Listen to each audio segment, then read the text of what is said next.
Hello 11th class. आज का topic होगा हमारा wave nature of electromagnetic radiation. Electromagnetic radiation क्या है, इससे पहले वाली वीडियोज में हो चुका है। तो इसकी वेव नेचर पढ़नी है, उसके बाद इसकी पार्टिकल नेचर पढ़नी है। अच्छा, इसमें 5 पॉइंट आपको देखने हैं।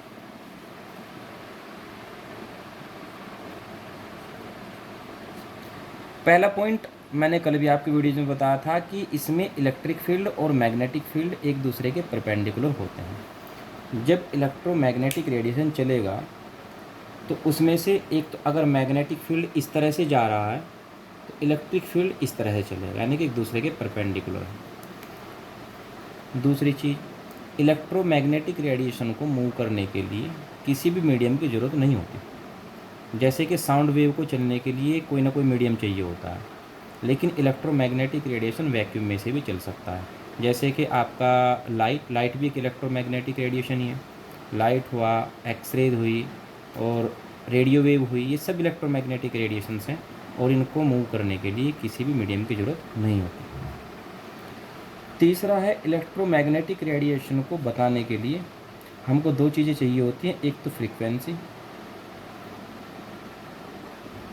और दूसरा चाहिए होता है हमको वेवलेंथ। तो इससे पता लग जाता है, इसका मतलब इलेक्ट्रोमैग्नेटिक रेडिएशन एक वेव है, यानी कि वेव की प्रॉपर्टी रखता है। क्योंकि जिसको हमको रिप्रेजेंट करना हो, तो रिप्रेजेंट करने के लिए अगर हमको फ्रीक्वेंसी और वेवलेंथ की ज़रूरत पड़ रही है, इसका मतलब इलेक्ट्रोमैग्नेटिक रेडिएशन वेव है। यहाँ से साबित हो जाता है। फोर्थ पॉइंट, इलेक्ट्रोमैग्नेटिक रेडिएशन एक नहीं होता बल्कि कई सारे मिलकर के एक इलेक्ट्रोमैग्नेटिक रेडिएशन बना होता है। तो इलेक्ट्रोमैग्नेटिक रेडिएशन अपना एक स्पेक्ट्रम बनाता है, इसे हम बोलते हैं इलेक्ट्रोमैग्नेटिक स्पेक्ट्रम। अब वो इलेक्ट्रोमैग्नेटिक स्पेक्ट्रम क्या है वो उसके बाद बताऊंगा मैं, तो इस पॉइंट को यहीं छोड़ देते हैं, बाद में क्लैरिफाई करना होगा। फिफ्थ पॉइंट है, जितने भी इलेक्ट्रोमैग्नेटिक रेडिएशंस होते हैं वैक्यूम में, चाहे उनकी फ्रीक्वेंसी जो भी रही हो, उनकी वेवलेंथ जो भी रही हो, लेकिन सबकी स्पीड सेम होती है, यानी कि सब सेम स्पीड से ट्रैवल करते हैं। और वो स्पीड है 3 × 10⁸ मीटर सेकंड इनवर्स, जिसको हम कहते हैं स्पीड ऑफ लाइट, यानी कि लाइट की स्पीड। और लाइट की जो स्पीड है फ्रीक्वेंसी और वेवलेंथ से इस तरह से जुड़ी होती है। लाइट की स्पीड c = न्यू × लैम्बडा, जहाँ न्यू फ्रीक्वेंसी है और लैम्बडा होगी वेवलेंथ। अगर हम फ्रीक्वेंसी और वेवलेंथ को मल्टीप्लाई कर देंगे तो निकल आएगी स्पीड ऑफ लाइट। तो इलेक्ट्रोमैग्नेटिक रेडिएशन की वेव नेचर पता हमको इन पॉइंट से लग जाती है। कौन कौन से पॉइंट? एक तो परपेंडिकुलर होना, वैक्यूम में चलना इसका, इनकी एक फ्रीक्वेंसी और वेवलेंथ में इसको रिप्रेजेंट करना, इसका एक स्पेक्ट्रम बना लेना, और इसकी जो स्पीड है वो 3 × 10⁸ मीटर सेकंड इनवर्स होना। ये सब बताते हैं कि इलेक्ट्रोमैग्नेटिक रेडिएशन वेव की प्रॉपर्टी रखता है। अब मैंने आप कहा था कि स्पेक्ट्रम जो होता है इसको हम बाद में बताऊंगा, तो इसके बाद टॉपिक ले लेते हैं आपका इलेक्ट्रोमैग्नेटिक स्पेक्ट्रम। अच्छा, टॉपिक होगा आपका इलेक्ट्रोमैग्नेटिक स्पेक्ट्रम। देखो, जो इलेक्ट्रोमैग्नेटिक रेडिएशन होता है वो कोई एक वेव नहीं होती इसमें, बल्कि इसमें दुनिया भर की वेव होती हैं।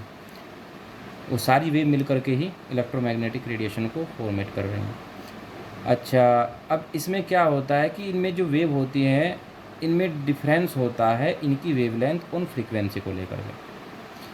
जब हम सभी रेडिएशंस को उनकी फ्रीक्वेंसी के ऑर्डर में लगा देंगे या फिर उनकी वेवलेंथ के ऑर्डर में लगा देंगे, तो जो भी हमको मिलेगा वही होगा इलेक्ट्रोमैग्नेटिक स्पेक्ट्रम। तो इलेक्ट्रोमैग्नेटिक स्पेक्ट्रम को बनाने के लिए हमको करना क्या होगा, जितनी भी इलेक्ट्रोमैग्नेटिक रेडिएशन है उनको अरेंज करना होगा उनकी वेवलेंथ के इंक्रीजिंग ऑर्डर में या फिर फ्रीक्वेंसी के डिक्रीजिंग ऑर्डर में। जैसे कि देखिए इलेक्ट्रोमैग्नेटिक स्पेक्ट्रम है। अब इसमें क्या हो रहा है, ऊपर तो है आपकी फ्रीक्वेंसी, तो यहाँ देखो फ्रीक्वेंसी का ये डिक्रीजिंग ऑर्डर है, 10⁻24, उसके बाद 10⁻22, 10⁻20, 18, इस तरह से डिक्रीजिंग ऑर्डर होता जा रहा है। और वेवलेंथ का इंक्रीजिंग ऑर्डर है, 10⁻−20, 10⁻14, -12, इस तरह से धीरे धीरे बढ़ता जा रहा है। अब इसमें क्या आता है, इसमें डिफरेंट रीजन मिलते हैं, उनके नेम भी डिफरेंट होते हैं।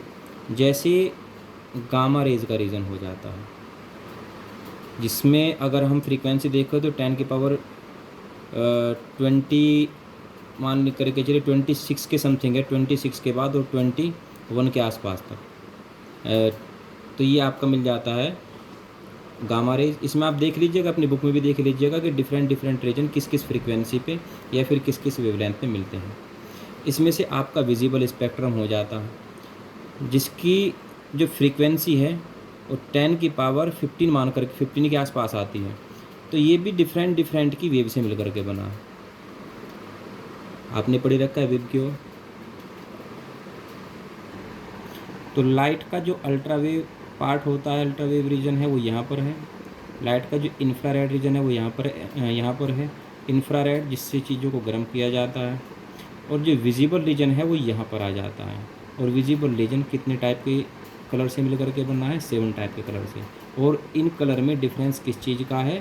केवल इनकी फ्रीक्वेंसी या वेवलेंथ का। तो ये होता है आपका इलेक्ट्रोमैग्नेटिक स्पेक्ट्रम। ये सारा इलेक्ट्रोमैग्नेटिक स्पेक्ट्रम है, उसका केवल ये जो पार्ट दिखा है विजिबल लाइट का एक पार्ट दिखा रखा है। ठीक है, तो इसके बाद में फिर बात करते हैं हम इलेक्ट्रोमैग्नेटिक रेडिएशन की। जो पार्टिकल नेचर होती है वो कौन सी होती है? तो थी इसकी इलेक्ट्रोमैग्नेटिक रेडिएशन की वेव नेचर।